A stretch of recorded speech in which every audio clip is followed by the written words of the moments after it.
ಹೇಳ್ಬೋದಾ? ಇಲ್ಲಿ ಸ್ವಾಮಿ ತಾಯಿ ನಮ್ಮ ಅಮ್ಮಂಗೆ ಬಂದು ಚೆನ್ನಾಗಿ ಮುಕ್ಕೊಂಡು ಹಾಸ್ಪಿಟ್ಲ್ ನಮ್ಮ ಮನೆಗೆ ಕರ್ಕೊಂಡು ಅಡ್ಮಿಟ್ ಮಾಡಿದ್ರಿ. ಬದುಕೋದು ಯಾಕೆ ತುಂಬ ಸೀರಿಯಸ್ 2 ಕಿಡ್ನಿ ಹೋಗ್ಬಿಟ್ಟಿದೆ ಅಂತ ಹೇಳಿದ್ರು. ನೀವು ಇದು ಹಾರ್ಟ್ ಪ್ರಾಬ್ಲಮ್ ಆಗಿದೆ, ಆಪ್ರೇಷನ್ ಮಾಡಲೇಬೇಕಮ್ಮ ಅಂದರು. ನಾವು ನಮ್ಮ ಮಗ ಎಲ್ಲ ತುಂಬ ನೋವಿದ್ವಿ, ನಮ್ಮ ಕುಟುಂಬ ಎಲ್ಲ ಫುಲ್ ನೋವಿದ್ರಿ. ನನಗೆ ಏನು ಗೊತ್ತಿಲ್ಲ, ಅಮ್ಮಂದು ಯಾವಾಗ ನಾನು ಡೈಲಿ ನೋಡ್ತಾ ಇದ್ದೆ.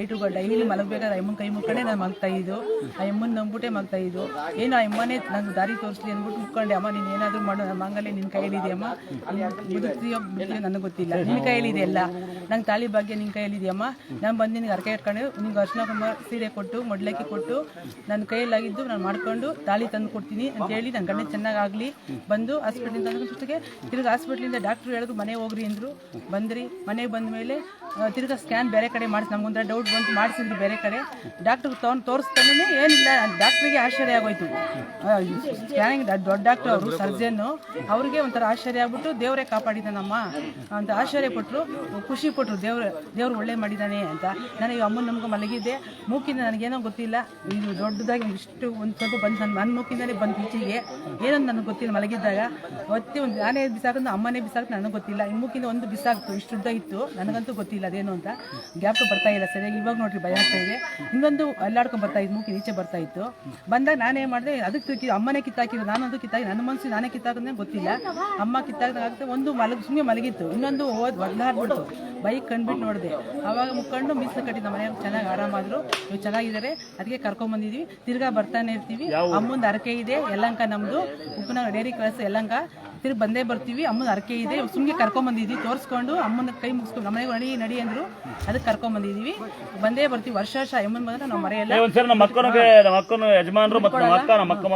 ಅಪ್ಪ ಅಮ್ಮ ಯಾರು ಇಲ್ಲ, ಅಣ್ಣ ತಮ್ಮ ಅಕ್ಕ ತಂಗಿ ಯಾರು ಇಲ್ಲ. ನನಗೊಂದು ನೀವು ದೇವ್ರು ನಂಬಿದ್ದೀನಿ, ಅದಕ್ಕೆ ಅಣ್ಣನು ನಮ್ಮ ತಂದೆ ಥರ ಇದ್ದಾರೆ, ಅಣ್ಣನ ತಮ್ಮರಿಗೆ. ಅದಕ್ಕೆ ನಾನು ನಂಬಿಟ್ಟೆ ಡೈಲಿ ನೋಡಿ ನಾನು ಮಲಗೋದು. ನನ್ನ ಮೊಬೈಲ್ ನೋಡಿ ಅಣ್ಣವ್ರದೇ ನಾನು ಇರೋದು. ನನಗೆ ಅಪ್ಪ ಅಮ್ಮ ಅಣ್ಣ ತಮ್ಮ ಅಕ್ಕ ತಂಗಿ ಯಾರು ಇಲ್ಲ. ಅಷ್ಟು ತುಂಬ ಅವಾಗ ಹಾಸ್ಪಿಟ್ಲಾಗ ಹತ್ತಿರೋದಕ್ಕೆ ನಂಗೆ ಇವಾಗೂ ನಂಗೆ ದುಃಖ, ಅದು ತರ್ಕೊಳಕ್ಕೆ ಆಗ್ತಾ ಇಲ್ಲ. ಅವ್ರ ಮುಂದೆ ನಾವು ಹೇಳ್ತಾ ಇರಲಿಲ್ಲ. ಒಳಗಡೆ ಹೋದ್ರೆ ಯೋಗ್ಯನೇ ಮಲಗಿದ್ರೆ ನಾವು ನೋಡಿ ಬಂದಿದ್ದು ನಮಗೆ ದೊಬ್ಬೆ ಹತ್ತಿದ್ವಿ. ನಮ್ಮ ಮಗಳು ನಾವೆಲ್ಲ ದೊಬ್ಬೆ ಹೇಳ್ತಿದ್ವಿ. ಅಮ್ಮ ಕಾಪಾಡಿದ್ಲು, ನಮ್ಗೆ ಅಷ್ಟೇ ಸಾಕು. ನಮ್ಮನೆ ಚೆನ್ನಾಗಿ ಬಂದ್ರೆ ನಮ್ಗೆ ಅದೇ ಒಂದು ಖುಷಿ. ಇನ್ನು ಚೆಕಪ್ ಹೇಳಿದ್ದಾರೆ, ಹೋಗ್ತೀವಿ ಸ್ವಾಮಿಯರೇ, ತಿರುಗಿನಿಂದ ಹೋಗ್ತೀವಿ, ತಿರ್ಗಾ ಒಂದು ಸ್ಕ್ಯಾನ್ ಮಾಡಿಸ್ತೀವಿ.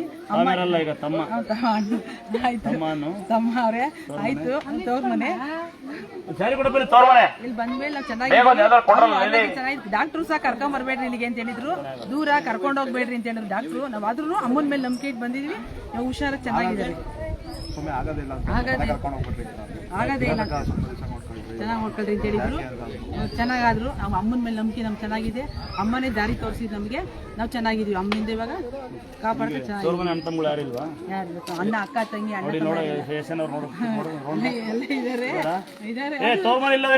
ನಾವೇ ತೋರ್ಮನೆ ಕೊಡೋಣ. ಅಣ್ಣ ತಮ್ಮಗಳಿಲ್ಲ, ನಾವೇ ಅಣ್ಣ ತಮ್ಮಗಳನ್ನ, ನಾವೇ ಅಕ್ಕಂಗರಾಗಣ. ಆಸ್ತಿ ಕೇಳ್ಬಾರ್ದು, ಅವ್ರ ಹೇಳಿಗೆನ ದುರುಪಯೋಗ ಪಡಿಸಬಾರ್ದು ಅಷ್ಟೇ. ತೋರ್ಮನೆ ಇವಾಗ ಸೇರಿ ಕೊಟ್ಟಿನಿ, ಗೌರವ ಸಭಾ ಬಾಗಿನ ಕೊಡ್ತೀನಿ, ತರಗೆ ಬೇಡ. ಇದು ನಿಮ್ಮ ಯಜಮಾನ ನೀನೇ ಪೂಜೆ ಮಾಡಿಕೊಟ್ಟು, ಇದಕ್ಕೆ ಹಣ ಇಲ್ಲ. ಯಜಮಾನ ಚೆನ್ನಾಗಿರಲಿ, ನೀನು ಚೆನ್ನಾಗಿರಲಿ. ಮಮಜ ಮಾವ ಅನ್ನಲ್ಲ, ಈಗ ನನಗೆ ಮಾವ ಅನ್ನಲ್ಲ. ನೋಡಿ ನೀನು ಚೆನ್ನಾಗಿರು, ಚೆನ್ನಾಗಿ ಓದು, ಆರಾಮಾಗಿರು. ಮಗಳ ಅಪ್ಪ ಅನ್ನವ ಅಪ್ಪ ಅನ್ನ ಯಾರ ಬಗ್ಗೆನೂ ಯಾರು ಕೀಳ ಕಾಣ್ಬೇಡಿ, ಯಾರು ಆಡ್ಕೆ ಬಿಡಿ. ಕರೆಕ್ಟಾ? ಒಂದ್ಸಲ ಜ್ವರ ಒಂದ್ಸರಿ ಬಂದ್ಬಿಡಿ. ಯಾರ ಬಗ್ಗೆನೂ ಊಟ ಮಾಡೋಣ. ಸ್ವಲ್ಪ